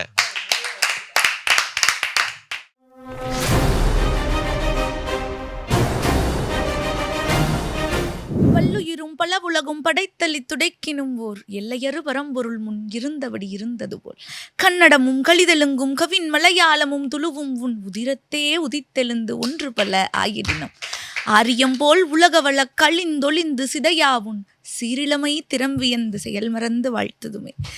அன்னை தமிழுக்கும் சங்கரா தொலைக்காட்சி நேயர்களுக்கும் என்னுடைய அன்பு கலந்த வணக்கங்கள். இன்றைய பட்டி மண்டபத்திற்கான தலைப்பு என்ன? எதிரணியில் இருக்கிற 2 பேர் ரொம்ப அற்புதமா பேசினாங்க, ஆனா தலைப்பை ஒட்டி பேசவில்லையே. தலைப்பு என்ன? இன்றைய நிலையில் வாழ்வில் முன்னேற இளைஞர்கள் பெரிதும் நாடுவது எதை என்பதுதான் தலைப்பு. ஆனா அவங்க இளைஞர்களுக்கு எது தேவைங்கிற பொருள்ல பேசிட்டு போயிருக்காங்க. இதுல வள்ளியம்மை சொல்றாங்க, நாங்க தமிழ் சரியா படிக்கலன்னு. நீங்க தலைப்பையே சரியா படிக்கலையம்மா. இளைஞனுக்கு எது தேவை? எல்லா காலத்திலும் கல்வி தேவை. முனைவர் பட்டம், ஆமாங்க, படிச்சிட்டு இருக்கோம். ஆனா எத்தனை பேர் கல்விக்கு முக்கியத்துவம் கொடுக்கிறார்கள்? நிறைய சொல்லிட்டு போயிருக்காங்க. 3 இளைஞர்கள் எங்கேயோ போய் அவார்டு வாங்கினதெல்லாம் சொல்றாங்க. எல்லா பெரிய ஆளுமைகளையும் சொல்கிறார்கள். நீங்க கவனிச்சு பாருங்க நேயர்களே, நாங்க கருத்துகளா பேசிட்டு இருக்கோம், அவர்கள் தனிநபர்களாக பேசிக் கொண்டிருக்கிறார்கள். காமராசரும் ஸ்ரீபதியும் மகாலட்சுமியும் எடிசனோட அம்மாவும் ஏன் இவங்க தலைப்புக்குள்ள வராங்க? அவர்கள் எல்லாம் விதிவிலக்குகள். யாரோ ஒருத்தர் எங்கேயோ ஒரு இடத்துல செல்வத்தை காட்டிலும் கல்விக்கு முக்கியத்துவம் கொடுக்கிறார்கள்னா நாங்க தலை வணங்கி மதிக்கிறோம். ஆனால் கோடான கோடி இளைஞர்கள் இந்தியாவில் பணம்தான் பெருசுன்னு அதில் நாட்டத்துடன் அதை நாடி செல்கிறார்களே, அந்த இளைஞர்களை பற்றிய வருத்தம் தான் இந்த தலைப்பில் நாங்கள் பதிவு செய்ய விரும்புவது. அவங்கள பார்த்து எங்களுக்கு வருத்தமா இருக்குங்க. பணம் தான் பெருசு. இதுதான் இன்றைய இளைஞனின் மனதில் இருக்கக்கூடிய எண்ணம். எது பெருசுங்கிறது கேள்வியே இல்லை. கல்வியை காட்டிலும் செல்வம் என்றைக்கும் உயர்ந்ததாகாது. ஆனா இளைஞன் என்ன நினைக்கிறான்? அதுதானுங்க பேச்சு. வள்ளியம்மை ரொம்ப அழகா திருக்குறள் சொன்னாங்க. வள்ளுவர் இன்னும் நிறைய சொல்லியிருக்காருமா, அதையும் படிங்க. பொருள் அல்லவரை பொருளாக செய்யும் பொருள் அல்லது இல்லை பொருள் என்று சொல்கிறார் வள்ளுவர். அரண்கீனும் இன்பமுங்கீனும் திறனறிந்து தீதின்றி வந்த பொருள் என்று சொன்னதும் அதே வள்ளுவர் தான். பொருள் இல்லார்க்கு இவ்வுலகம் இல்லை என்று சொன்னதும் அதே வள்ளுவன் தான். அப்ப செல்வம் உயர்ந்ததாக இல்லையா? செல்வத்தை நாடுதல் என்பது இன்றைய சூழலில் எவ்வளவு பெரிதா இருக்குங்கிறத நாம தினம் தினம் பார்த்து கொண்டிருக்கிறோம். ஆனால் இவங்க இப்படி பேசுறாங்க. செல்வம் எப்படிப்பட்ட தன்மை உடையது? அது நம்மை விட்டு செல்லும் தன்மையுடையது. அதனாலதாங்க அது மேல நாட்டம் இன்றைக்கு இளைஞனுக்கு அதிகமா இருக்கு. போயிருமோங்கிற பயத்திலேயே அதை தேடியே போயிட்டு இருக்கான். அப்துல் கலாமையும் விவேகானந்தரையும் நாம பத்தி பேசலாம். ஆனால் அப்துல் கலாமும் விவேகானந்தரும் இளைஞர்களிடம் எத்துணை ஆலோசனைகளை சொன்னார்கள், எத்துணை அவர்களுடைய அனுபவ முத்துக்களை சொன்னார்கள். இளைஞர்கள் 100 பேர் வாங்கன்னு விவேகானந்தர் கேட்டப்ப எந்த இளைஞனும் வரல, அப்துல் கலாம் கூப்பிட்டப்பையும் எந்த இளைஞனும் வரல. ஆனால் ஏதோ ஒரு நடிகன் ஒரு ஊருக்கு வரானா எல்லா இளைஞனும் போயிடுறான். இந்த இளைஞனின் மீதா நம்பிக்கை வைத்திருக்கிறீர்கள்? வருத்தம் கொள்கிறோம் நாங்கள். ஆமா, கல்வி முக்கியம்தான். ஆனால் இந்த இளைஞர்கள் அதை அப்படி நினைப்பதில்லையே. 4 பேர்த்த பத்தி நீங்க பேசுறீங்க, நாங்கள் 400 கோடி இளைஞர்களை பற்றி பேசிக் கொண்டிருக்கிறோம். கல்விக்காக தானே அவ்வளவு பணத்தை கொண்டு போய் செலவு பண்றீங்க அப்படின்னு சந்தோஷம் கேட்டாங்க. கல்வியை கூட ஒரு முதலீடாகத்தான் இன்றைய சூழலில் இளைஞன் பார்க்கிறான்ங்கிறது தானே எங்க வருத்தம். கல்வி எப்படிப்பட்டதாக ஒரு இளைஞனால் பார்க்கப்படுகிறது? நான் படிக்கிறேன், பல லட்சம் செலவு பண்ணி படிக்கிறேன், அப்புறம் எனக்கு ஃபாரின்ல வேலை கிடைக்கும். அப்படி எனக்கு ஃபாரின்ல வேலை கிடைச்சதுன்னா அங்க போய் நான் இன்னும் நிறைய பணத்தை சம்பாதிப்பேன். இதுதான் இன்றைய சராசரி இளைஞனின் மனதில் இருக்கக்கூடிய எண்ணம். அப்ப அதை பத்தி நாங்க சொன்னா கல்விதான் தேவைன்னு பேசுறாங்க. கல்வி தேவைதான். ஆனா கல்வி அந்த இளைஞன் நாடலையே. இதுல வேற சந்தோஷம் நான் கேட்கிறாரு, பத்திரிக்கையில என்ன 3 கோடி வச்சிருக்கீங்கன்னு போட்டுக்குவீங்களா அப்படின்னு கேட்கிறாரு. பத்திரிக்கையில மட்டும்தாங்க என்னோட முனைவர் பட்டத்தை நாளைக்கு போட முடியும். அடுத்த நாள் காலையில அரிசி வீட்டுல பொங்கணும்னா, சாதம் பொங்கணும்னா அதுக்கு பணம் தான் தேவை. முனைவர் பட்டம் மேற்கொள்ளும் இங்க 2 பேர்த்த நீங்க உதாரணமா காட்டுறீங்களே. எத்துணை இளைஞர்கள் கல்வியை பற்றி கொஞ்சமும் கவலைப்படாமல் யூடியூப் சேனலு, இன்ஸ்டா ரீல்ஸ்ன்னு போட்டுட்டு ஏதோ அதுல இப்போதைக்கு பணம் வருதுங்கிற காரணத்தினால அந்த பணத்தை நாடி சென்று கொண்டிருக்கிறார்கள். பணம் தான் பெருசுன்னு எத்துணை பேர் கல்வியை விற்று கொண்டிருக்கிறார்கள். கல்வியை இவ்வளவு பெருமையா பேசுறீங்களே, எத்தனை பேர் கல்வி கற்பதற்கான பணம் இல்லாமல் திணறிக் கொண்டிருக்கிறார்கள். அப்ப கல்வி இன்றைய காலத்தில் முக்கியம். ஆனால் இளைஞன் அதை நாடுகிறானா என்று கேட்டால் நிச்சயமாக இல்லை. இளைஞன் எதை நாடுகிறான்? கல்வியை கூட பணத்திற்காகத்தானே நாடுகிறான். பணத்தை வாங்கிக் கொள்வதற்காக, எல்லா பணத்தையும் நான் பெற்றுக்கொள்வதற்காக துணை கருவியாகத்தான் கல்வி இன்றைய சூழலில் பயன்படுத்தப்படுகிறது. அவ்வை சொன்னா கல்வி ரொம்ப பெருசுன்னு சொன்னா, ஆனால் அவ்வை கூடவே இதையும் சொன்னா, இந்த வயிறு இருக்கிறதே, இடும்பை கூர் வயிறே, உன்னோட எவ்வளோ கஷ்டப்படுறேன் தெரியுமான்னு அவ்வை சொன்னா.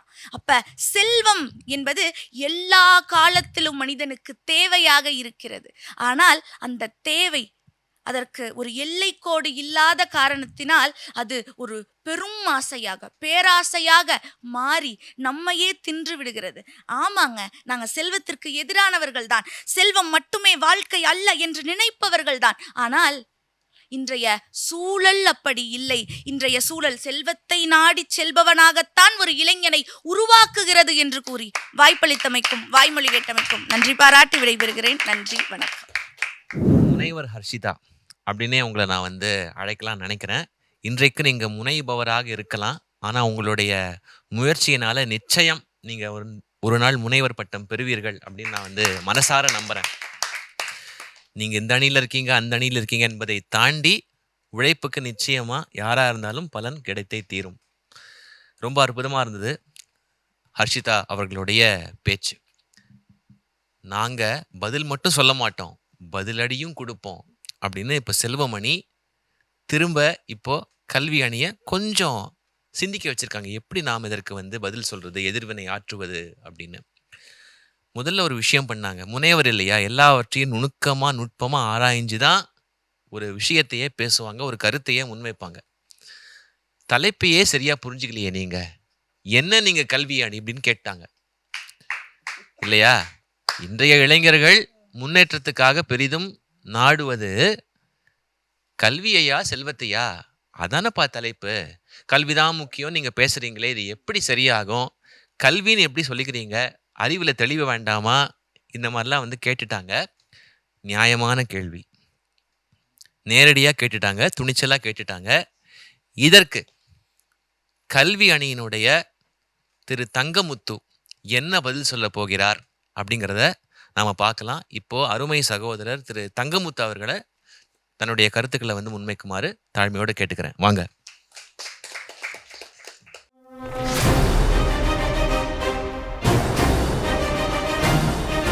அன்னை தமிழுக்கும் அவைக்கும் இந்த பட்டிமன்றத்தை கண்டு ரசித்து கொண்டிருக்கக்கூடிய அத்துணை சங்கரா தொலைக்காட்சி நேயர்களுக்கும் இந்த தகடூர் தமிழனின் அன்பு கனிந்த வணக்கங்கள். அனைவருக்கும் வணக்கம்.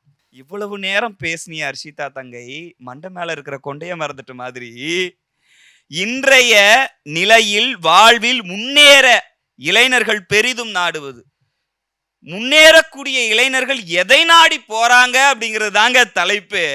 இன்னைக்கு இளைஞர்கள் பல பேர் இன்னைக்கு எப்படி இருக்கிறாங்கன்றதை தாண்டி முன்னேற துடிக்கக்கூடிய இளைஞர்கள் நாடி செல்வது எதுங்கிறது தான் தலைப்பு. பேசும்போது சொன்னாங்க, கல்விதான் முக்கியம் தான், நான் இல்லைன்னு சொல்லலை, கல்வி முக்கியம் தான் இல்லைன்னு சொல்லலை, வரும் ஆனா வராது, வரும் ஆனா வராது, கல்வி முக்கியம்தான் ஆனா முக்கியம் இல்லை அப்படிங்கிற மாதிரியே சொல்லிட்டு போயிருந்தாங்க. இன்னைக்கு வெளிநாட்டுக்கெல்லாம் வேலைக்கு போறாங்களே, நான் ஒரு கேள்வி கேட்கிறேன், நன்றாக நாம் படித்தோம் என்றால் நாம் வெளிநாட்டுக்கு வேலைக்கு போக வேண்டியதில்லை, வெளிநாட்டுக்காரனே நம்மகிட்ட வந்து வேலை பார்க்குற அளவுக்கு இன்னைக்கு நாம உயர்ந்திருக்கிறோம் அப்படின்னா இன்னும் ஒரு செய்தியை சொல்லணும்னு நான் நினைக்கிறேன். இந்தியாவிலேயே தமிழ்நாடுல தான் இன்னைக்கு 12ஆம் வகுப்பு முடித்து உயர்கல்விக்கு சேரக்கூடிய விகிதம் அதிகமாக இருக்கக்கூடிய ஒரே மாநிலம் நம்ம தமிழ்நாடு தான். இந்த தமிழ்நாட்டுல வந்துட்டு இன்னைக்கு அதிகமான ஆடி போறது செல்வத்தை தான் அப்படின்னு சொல்றது எந்த விதத்துல நியாயம்னு சொல்லல, நியாயம்னு கேட்கிறேன். இன்னொரு பாயிண்ட் எனக்கு எடுத்து கொடுத்துட்டு போனாங்க ஹர்ஷிதா தங்கை, தீதின்றி வந்த பொருள் அப்படின்னு. தீதின்றி வந்த பொருள் எப்போ வரும்னா, நீ தெளிவா அழகாக படித்து உன் அறிவு சார்ந்து சிந்தித்து அடுத்தவனுக்கு எடுக்காம சம்பாதிக்கக்கூடிய பொருள் தான் தீது இன்றி வந்த பொருள். அந்த தீது இன்றி வந்த பொருளை தருவது கல்வி என்பதுதான் எங்களுடைய வாதமாக இருக்கிறது. இன்னும் ஒரு செய்தி, பல மேற்கோள்களை காட்டினாங்க, எனக்கே தெரியாது மேற்கோள்கள் எல்லாம் இலக்கியத்தில் இருந்தெல்லாம் காட்டினாங்களே, இலக்கியத்தின் மேற்கோள்களை எல்லாம் காட்டுவதற்கு கூட அவருக்கு தேவைப்பட்டது கல்விதான், அந்த கல்வியை வளர்க்கிறது நம்ம அறிவு தான் அப்படிங்கிறத சொல்லிச்சு. வள்ளுவனினுடைய இந்த திருக்குறளை நாம எல்லோருமே, நமக்கு தெரிந்த ஒரு திருக்குறள் தான், எல்லா குழந்தைங்களுக்கும் தெரியும். இப்ப நான் இந்த திருக்குறளை சொன்னேன்னா நேயர்கள் பார்த்து கொண்டு இருக்கக்கூடியவர்கள் நீங்கள் கூட உச்சரிக்கலாம். கற்க கசடர கற்பவை கற்றபின் நிற்க அதற்கு தக. இந்த பொருள் எல்லாத்தையும் தாண்டி வள்ளுவன் இதை ஏன் அமைச்சிருக்கிற முறையை பார்த்தாவே நமக்கு வியந்து போகலாம். கற்க கசடர கற்பவை எந்த இடத்துலயுமே ஒரு துணைக்கால் கூட போட்டிருக்க மாட்டாருங்க வள்ளுவர். ஏன் அப்படின்னா, யாருடைய துணைக்காலும் இன்றி உன்னால் வாழ்க்கையில் வாழ முடியும், அது கல்வி என்கிற ஒன்று உன்னிடத்தில் இருந்தால் வாழலாம்ங்கிறதுக்காக தான் அதுல எந்த ஒரு துணைக்காலுமே அவர் போடாம இருப்பார். இலக்கியம் மிக்க நுட்பமான ஒரு இலக்கியம். எவ்வளவு கோடி பணம் இருந்தாலும் அது போயிடும், நம்ம கொடுக்க போயிடுங்க. ஆனா ரொம்ப வெள்ளத்தால் அழியாது, வெண்தணலால் வேகாது, வேந்தராலும் கொல்லத்தான் முடியாது, கொடுத்தாலும் நிறைவு அன்றி குறைவுறாது, கள்ளவருக்கோ பயமில்லை, காவலுக்கோ மிக எளிது, கல்வி எனும் அழியாத செல்வம் என்று இலக்கியம் சொல்கிறார். நீங்க கோடி ரூபாய் வச்சிருந்தா காவலுக்கு இருந்துகிட்டே இருக்கணும். ஆனால் கல்வி என்பதற்கு எந்த ஒரு திருடன் திருடிட்டு போயிடுவான்ற பயமே இல்லை. இப்போ சென்னை வெள்ளம் வந்துச்சு, புயல் வந்துச்சு, தன்னுடைய சொத்து பத்தி எல்லாத்தையும் அது இழுத்துட்டு போயிடுச்சு. ஆனா நாம் கற்ற கல்வியை அந்த இயற்கையால் மட்டுமல்ல, இறைவனே நினைத்தாலும் நம்மிடத்தில் இருந்து பறிக்கவே முடியாத ஒன்று கல்வி என்கிற அழியாத செல்வம் தான். இன்னும் ஒரு விஷயத்தை நான் சொல்றேன். தலைமுறை மாற்றத்தை கொடுப்பது கல்வி, நிச்சயமா கல்வி. ஏன்னா என்ன ஒரு உதாரணமாவே நான் சொல்லலாம்னு நினைக்கிறேன். காலமாக பல வருடங்களாக கல்குவாரியில கல்லுடைத்து கொண்டிருந்த ஒரு குடும்பம் எங்க ஊர்லலாம் 6 மாத கணக்கில் போய் வேலை செய்வாங்க, கல் உடைச்சிட்டு இருப்பாங்க, ஊர் பக்கம் வரமாட்டாங்க. 12வது முடிக்கிறானோ இல்லையோ அவனும் ஒரு வேலைக்கு போயிடுவான். ஆனால் இப்படி இருந்த ஒரு தலைமுறையிலிருந்து முதல் முறையாக 3 பட்டங்களை முடித்து இன்று ஒரு தனியார் பள்ளியில் ஆசிரியராக பணிபுரிந்து இன்றைக்கு சங்கரா தொலைக்காட்சியின் வாயிலாக உங்களிடம் பேசி கொண்டிருக்கிறேன் என்றால், இந்த நிலைக்கு என்னை கொண்டு வந்தது நான் கற்ற கல்விதான் அப்படின்னு சொல்லுவார்.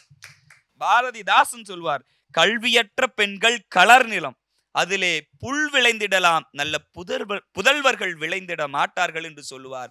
அப்போ கல்வி இல்லாத பெண்களை கலர் நிலத்துக்கே ஒப்பிட்டு நம்ம பாரதிதாசன் சொல்லியிருக்காருன்னா, இன்னைக்கு நம்ம வாழ்க்கையில முன்னேறுவதற்கு காரணம் எது அப்படின்னா, தேவை எதுனா கல்விதான். என்னுடைய அணியின் துவக்க பேச்சாளர் மிக தெளிவாக சொன்னார், முன்னேறுவதற்கு அந்த முன்னேற்றம் என்பது நிலையான முன்னேற்றம் என்பது இருக்கிறது, தற்காலிகமான முன்னேற்றம் என்பது இருக்கிறது. உங்கள் பொருளாதாரம் கொடுக்கிறது, உங்களுடைய பணம் கொடுக்கிறது, உங்களுடைய செல்வம் கொடுக்கிறது தற்காலிகமான முன்னேற்றம். ஆனால் எங்கள் கல்வி கொடுக்கிறது தான் நிரந்தரமான முன்னேற்றம். பாரதி சொன்னான், கல்வியில் சிறந்த தமிழ்நாடு என்று சொன்னான். கல்விதான் ஒரு நாட்டையே சிறப்படையதாக செய்யும் என்று சொன்ன பாரதியின் வழிவந்த நம் நடுவர் அவர்களை தேர்ந்தெடுத்து இந்த தலைப்பை நம் சங்கரா தொலைக்காட்சி கொடுத்திருக்கிறது என்றால், இந்த சங்கரா தொலைக்காட்சி நேயர்களுக்கு மிக தெளிவாக சொல்லிக் கொள்வது, இன்றைய நிலையில் வாழ்வில் முன்னேற இளைஞர்கள் பெரிதும் நாடுவது கல்வியைத்தான் என்று சொல்கிறது என்ற அவரும் அதே தீர்ப்பை தருவார் என்கிற நம்பிக்கையோடு, நடுவர் அவர்களே, சிலப்பதிகாரத்தின் முடிவு நிலையை நீங்கள் மறந்திருக்க மாட்டீர்கள் என்று நம்பி, உண்மையின் பக்கம், அதுவும் எங்கள் அணியின் பக்கம் தீர்ப்பு வரும் என்கிற நம்பிக்கையோடு இடம் அமர்கிறேன். நன்றி, வணக்கம். தங்கத்தையும் முத்தையும் தன் நகத்தே வைத்திருந்தாலும் தங்கமுத்து அவர்கள் கல்விதான் இன்றைய ஒரு முன்னேற துடிக்கும் இளைஞனுக்கு தேவை என்று பேசியது ஒரு வியப்பான உண்மைதான். அவருடைய சாமர்த்தியத்தை நான் பகிரங்கமாக எல்லாரும் முன்னாடியே பாராட்டுறேன். என்ன தீர்ப்பு சொல்ல போகிறேன்னு எனக்கே தெரியல. ஏன்னா நீங்கள் 2 அணிகளுமே ரொம்ப சிறப்பாக விளையாடுறீங்க. நடுவருடைய பாடு கொஞ்சம் கஷ்டமாக தான் இருக்குது. வெளியில் நடிச்சுக்கிட்டு இருக்கேன் நான் ரொம்ப சிரித்த முகத்தோடு, அதுதான் உண்மை. தம்பி அவர்கள் மற்றபடி தன்னுடைய உரையில் நிறைய மேற்கோள்கள் ரொம்ப அழகாக தெளிவாக இந்த அவையில் சொன்னார். ரொம்ப அற்புதமான பாடல் விவேக சிந்தாமணியிலேருந்து மேற்கோள் காட்டினார். வெந்தணலால் வேகாது, வெள்ளத்தால் போகாது அப்படின்னு ரொம்ப இனிமையாக இருந்தது. அப்படியே மெய்மறக்க செய்யும் விதத்தில் அந்த கல்வி அணி கொஞ்சம் எல்லாரையும் கட்டி போட்டாங்க அப்படின்னு தான் சொல்லணும். ஆனாலும் செல்வ அணி சும்மா கிடையாது. நாங்கள் எல்லாத்தையும் கேட்டுட்டு சும்மா இருக்க மாட்டோம், நீங்கள் பாராட்டினா உடனே நாங்கள் தோல்வியை ஒப்புக்கிடும் அப்படிங்கன்னு கிடையாது அப்படின்னு சொல்ல வருவாங்க நான் நினைக்கிறேன். இப்போ தங்கமுத்து அவர்களுக்கு எதிர்வினை ஆற்றுவதற்காக செல்வம் அணியிலிருந்து சகோதரர் திரு பாலு ஆனந்த் அவர்களை மேடைக்கு அழைக்கிறேன்.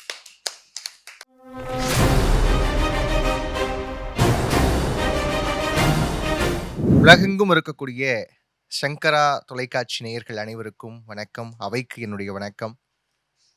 இன்றைய நிலையில் இளைஞர்கள் அதிகம் நாடுவது, வாழ்க்கையில முன்னேறணும்னா அதிகம் எதன் மீது நாட்டம் இருக்கிறது அப்படின்னு கேட்டா செல்வத்தின் மீது தான் இருக்கிறது. அதான் எங்களுடைய வாதமாக அமைகிறது. இந்த இடத்துல தங்கச்சி வந்தாங்க, வள்ளியம்மை வந்து ரொம்ப அழகா பேசணுமா. வள்ளுவர் சொன்னாருங்க, ஒருமையில் தான் கற்ற கல்வி எழுமையும் ஏமாப்புடைத்து. ஒத்துக்கிறோம், இல்லைன்னு சொல்லலை. அதே வள்ளுவர் செய்க பொருளை அப்படின்னு ஒரு குறள் சொல்லியிருக்கிறார். ஒருமையில் தான் கற்ற கல்விங்கிறது ஸ்டேட்மெண்ட்டுங்க, செய்கை பொருளைன்னு சொல்றது ஆர்டருங்க. மனித இனத்திற்கே வள்ளுவன் ஆர்டரா ஒரு விஷயத்த சொல்றான். எப்பா உங்ககிட்ட காசு பணம் இருந்தா மட்டும்தான் மரியாதை, அதனால என்ன பண்ணு, செய்க பொருளை அப்படின்னு சொன்னான். ஏன்னா அவங்களுக்கு சிலபஸ்ல இருந்திருக்காது, இந்த குறள் எல்லாம் படிச்சிருக்க மாட்டாங்க. அவங்க சொன்னாங்க, தமிழ் படிக்க சொன்னா கணக்கு படிச்சுட்டு வந்துட்டாங்க. வாழ்க்கை கணக்கு நல்லா படிச்சதுனாலதாம்மா செல்வ அணியில இருக்கிறோம், நீங்க கல்வி அணியில இருக்கீங்க. அதாவது அவங்க புக்கை தாண்டி எதையும் படிக்க மாட்டாங்க அப்படிங்கிறீங்க. சிலபஸ்குள்ள தான் படிப்பாங்க, அதை தாண்டி படிக்க மாட்டாங்க. ஆமா, சரி. உதாரணங்கள்லாம் பார்க்கணுமே, தேடி கண்டுபிடிச்சு அங்க ஒண்ணு இங்க ஒண்ணு எடுத்துட்டு வராங்க. இந்த இடத்துல யோசிச்சு பாருங்க, இவங்கெல்லாம் பேசுறாங்க பணம் இருந்தா வாழ்க்கையில நிம்மதி போயிடும், பணம் இருந்தா வாழ்க்கையே நீங்க ரசிச்செல்லாம் வாழ முடியாது. எந்த காலத்துலங்க இருக்கீங்க? பிரிட்டன்ல ஒரு ஆய்வு நடத்தியிருக்கிறாங்க. நேயர்களை நல்லா கவனிச்சுக்கோங்க. உலகில் யார் சந்தோஷமா இருக்கிறான்னு கேட்டா நல்ல பணத்தை சேர்த்து வச்சிருக்கிறவன் தான் சந்தோஷமா இருக்கிறான் அப்படின்னு சொல்லி ஆராய்ச்சியினுடைய முடிவாகவே சொல்லியிருக்கிறாங்க. அதெல்லாம் இவங்க படிக்க மாட்டாங்க, ஏன்னா அதெல்லாம் ஹைலைட் பண்ண மாட்டாங்க. காரணம் கல்விங்கிற அணியில இருக்கிறதுனால. அதுக்கப்புறம் பாருங்க, இந்த செல்வம் எதுக்கெல்லாம் உதவுது அப்படின்னு பாருங்க.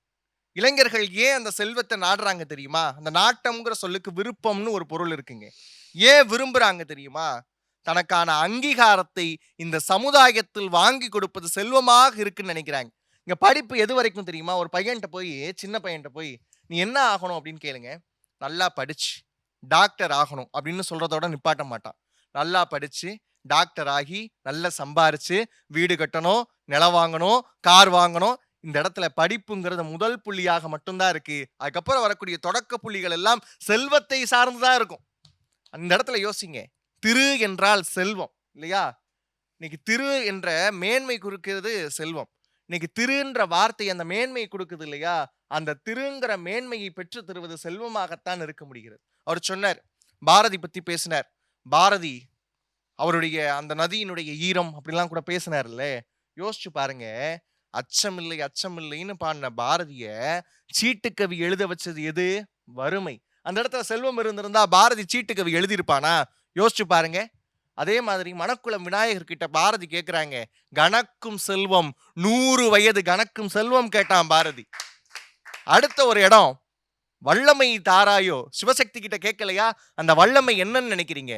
செல்வத்தை ஈட்டக்கூடிய வல்லமை இருந்திருந்தால் இந்த உலகத்திலே மாநிலத்திற்கு தேவையானது எல்லாம் நான் செய்யக்கூடிய வல்லமை எனக்கு வேணும்னு கேட்டானே. அப்ப அந்த இடத்துல தேவைப்பட்டது எது?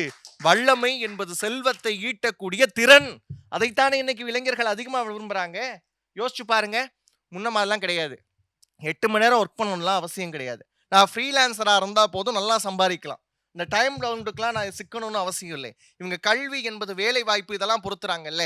ஸ்கில் இருந்தா போதும், நல்லா சம்பாதிக்கலாங்கிற விஷயத்துல இன்னைக்கு இளைஞர்கள் ரொம்ப அழகா அடுத்தடுத்த கட்டத்தை நோக்கி நகர்ந்து போய்கிட்டே இருக்கிறாங்க. அது அவங்களுக்கு யாருக்குமே புரியல. அடுத்த விஷயம் யோசிச்சு பாருங்க, இன்றைய இளைஞனுக்கு எது தெரியுமா உண்மையான மகிழ்ச்சியை கொடுக்குது? ஐ லவ் யூ அப்படின்னு காதலி அனுப்பக்கூடிய மெசேஜ் கிடையாதுங்க. 5ஆம் தேதி யுவர் சேலரி ஹாஸ் பின் கிரெடிட்டட்னு ஒரு மெசேஜ் வரும் பாருங்க. அந்த மெசேஜுக்கு தான் இன்றைய இளைஞர்கள் காத்துக்கிட்டே இருக்கிறான். ஏன் அப்படின்னு கேட்டா, 28ஆம் தேதியிலிருந்து அவன் படுற பாடு அவனுக்கு தான் தெரியும். கையில காசு இருக்காது. மாசத்துல 5 நாள் ரொம்ப பணக்காரனா இருக்கிறது நம்மால் தான். அடுத்த 5 நாள் மிடில் கிளாஸ் ஆயிடுவான். அதுக்கப்புறம் வரக்கூடிய நாட்களில் எல்லாம் ஏழையாகவே மாசத்தை கழிக்கிறது நம்மளாதான் இருப்பான். அப்ப அந்த முதல் 5 நாளுக்காக இயங்கக்கூடிய ஓட்டம் தான் வாழ்க்கைன்னு சொன்னா, வாழ்க்கையில எதுங்க தேவை? பணம் தான் தேவைப்படுது. யோசிச்சு பாருங்க. கண்ணதாசன் எங்களை பேயின்னு சொன்னார்னு அந்த அம்மா மனசுல இருக்கிறதெல்லாம் கண்ணதாசன் மேல திணிச்சு பேசிட்டு போயிடுச்சு. கண்ணதாசன் தான்மா பாடினாரு, அண்ணன் என்னடா தம்பி என்னடா அவசரமான உலகத்திலேன்னு சொல்லிட்டு அடுத்த அடியில சொன்னாருங்க, ஆசை கொள்வதன் அர்த்தம் என்னடா காசில்லாத உலகத்திலேன்னு பேசினார். நீங்க ஆசைப்பட்டதை வாங்கணும்னா கூட உங்களுக்கு என்னமா வேணும்? காசு வேணுமா? யோசிச்சு பாருங்க. ஒரு ஆய்வறிக்கையில் இப்படி ஒரு விஷயம் சொன்னாங்கங்க. வாழ்க்கையில பணம் இருக்கக்கூடிய நபருக்கு என்ன கிடைக்குது, வாழ்க்கையில பணம் இருக்கக்கூடிய நபருக்கு என்ன கிடைக்குது அப்படின்னு கேட்டா நம்பிக்கை கிடைக்குதா, எதனாலும் பார்த்துக்கலாங்கிற ஒரு துணிவு கிடைக்குதா. இந்த நம்பிக்கைய உங்களுடைய கல்வி கொடுக்குமா? இன்னைக்கு இருக்கக்கூடிய கல்வி முறை கொடுக்குதா? இந்த நம்பிக்கையை கல்வி கொடுத்திருந்தால் உணவு பொட்டலங்களை தூக்கி சுமக்கக்கூடிய இளைஞர்களை இந்த சமுதாயம் பார்த்திருக்க முடியுமா? யோசிச்சு பாருங்க. செல்வத்திற்கு பின்னாடி போறதுனாலதான் இன்னைக்கு அவங்க அந்த வறுமையின் காரணத்தினால் படிச்சது என்னவனாலும் இருக்கட்டும், ஆனா செல்வம் சம்பாதிக்கணுமேங்கிற காரணத்தினால நினைச்ச வேலை கிடைக்காம கிடைச்ச வேலையை செய்யறாங்கன்னா காசு பார்க்கணுங்கிற ஒரே எண்ணம் தானே. இளைஞர்கள் அதிகம் நாடுவது செல்வத்தை தாங்க. ஒரே ஒரு விஷயம் யோசிச்சுக்கோங்க, இந்த பணம் என்ன செய்யும் அப்படின்னு கேட்டா பணம் இல்லாதவனை வச்சு செய்யும். அதனால ஒரே ஒரு விஷயம் புரிஞ்சுக்கோமா, இந்த இளைஞர்கள் இன்று எதை நாடுகிறார்கள் அப்படின்னு கேட்டா அதிகம் நாடுவது செல்வத்தை என்று சொல்லி நல்லதொரு வாய்ப்பிற்கு நன்றி பகிர்ந்து விடைபெறுகிறேன். நன்றி, வணக்கம். சகோதரர் பாலு ஆனந்தும் விரைவில் முனைவர் பட்டம் பெற்று வாழ்வில் ஒரு உன்னதமான நிலையை அடைவார் என்று மனமாற எல்லோர் சார்பிலும் நான் வாழ்த்துறேன். முடிஞ்சிடுச்சா அப்படின்னு இருக்கு எனக்கு உண்மையிலேயே.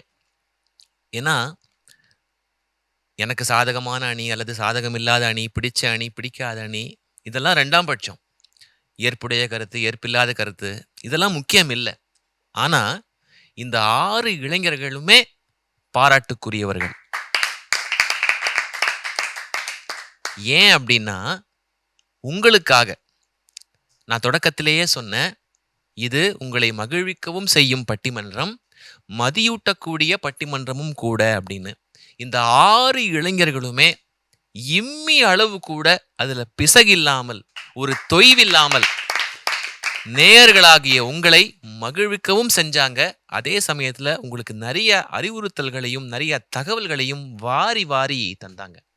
என்னுடைய தீர்ப்பு என்ன என்றால், இன்றைய இளைஞர்கள், வருத்தத்தோடு தான் சொல்றேன், இன்றைய இளைஞர்கள் பெரிதும் நாடுவது உடனடியாக அவர்களுக்கு எல்லாவற்றையும் பேரு, புகழ், பெருமை, மதிப்பு, அந்தஸ்து, லொட்டு லொஸ்கி என்ன வேணா சேர்த்துக்கோங்க, அதை தருவது செல்வம்தான் என்று அவர்கள் நினைக்கிறார்கள்.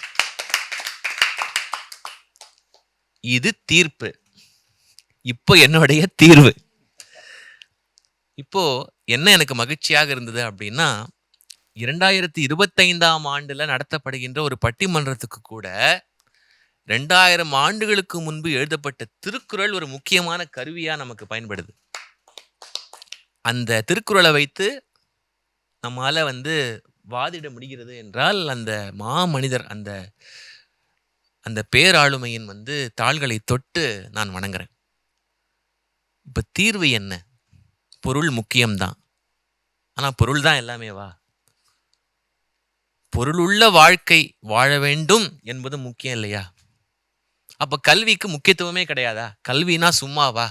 அது என்ன திருமண அழைப்புதழ்ல பின்னாடி ஒரு மதிப்புக்காக ஒரு டிகிரி போடணும் அப்படிங்கிறதுக்காக நாம கிட்டத்தட்ட ஒரு 20 வருஷம் அதுக்காக செலவிடுறோமா? அப்படி கிடையாது. நீங்க கல்வியை பத்தி ஏதோ சொல்ல வரீங்கன்னு தெரியுது. ஆனா என்ன சார் சொல்ல வரீங்க அப்படின்னா, எப்ப நமக்கு நேர்மையான வழியில பொருள் சம்பாதிக்கணும் அப்படிங்கிற எண்ணம் வரும், எப்ப நமக்கு அறத்தோடு தான் நாம செல்வத்தை சேகரிக்கணும் அப்படிங்கிற ஒரு சிந்தனை வரும், கல்வி இருந்தால்தான் வரும். அதனால்தான் வள்ளுவர் ரொம்ப கவனமாக தீதின்றி வந்த பொருள் அப்படின்னு சொல்றார். நல்லது எது, கெட்டது எது என்று நமக்கு பாகுபாடு காட்டி சொல்லித் தருவது நாம பயிலுகின்ற கல்விதான். அதனாலதான் அது நிலையானதுன்னு சொல்றோம். செல்வம் இன்றைக்கு வரும், நாளைக்கு போகும். ஆனால் கல்வி அப்படி கிடையாது. கல்வி உங்களுக்கு தொடர்ந்து ஒரு கலங்கரை விளக்கமாக ஒரு பாதை காட்டி உங்கள் கூடவே கொண்டிருக்கும். அந்த தீதின்றி வந்த பொருள், நல்லது எது, கெட்டது எது, எது நேர்மையானது, எது நேர்மை இல்லாதது, சரி எது, தவறு எது, அதை காட்டி கொடுப்பது, உங்களுக்குள்ள ஒரு ஆசானாக இருப்பது உங்களுக்குள்ள இருக்கின்ற அந்த கல்வி அறிவு தான். அந்த கல்வி அறிவு இருந்தது என்றால் அது அறத்தையும் ஈனும், செல்வமும் ஈனும். உங்களுக்கு வேண்டிய செல்வம், தேவையான செல்வம். இன்றைய இளைஞர்கள் இது தீர்வு. நல்லா ஞாபகம் வச்சுக்கோங்க. இந்த இளைஞர்கள் அளவுக்கு மீறி சம்பாதிக்கணும் என்று நினைக்கிறார்கள். ஏகப்பட்ட வாய்ப்புகள் அவங்களுக்கு இந்த தொழில்நுட்ப உலகம் வாரி வாரி வழங்குது. அது எல்லாம் சரியா என்று கேட்டால் இல்லை. அப்போது எது அவர்களை நெறிப்படுத்தும், எது அவர்களை முறைப்படுத்தும் என்றால் நல்ல கல்விதான் சரிப்படுத்தும். அதனால தீர்ப்பு இந்த இளைஞர்கள் பெரிதும் நாடுவது செல்வத்தை தான். ஆனால் தீர்வு அந்த இளைஞர்கள் தீதின்றி அந்த பொருட்செல்வை நாடுவதற்கு அடிப்படையான தேவை நல்ல கல்வி என்று கூறி அற்புதமாக பேசிய இந்த இளைஞர்களுக்கு மீண்டும் என்னுடைய வாழ்த்துக்களை சொல்லி, இதுவரை கண்டுகளித்த நேயர்களாகிய உங்களுக்கும் என்னுடைய நன்றிகளை சொல்லி மீண்டும் ஒரு சந்தர்ப்பத்தில் சந்திப்போம். நன்றி, வணக்கம்.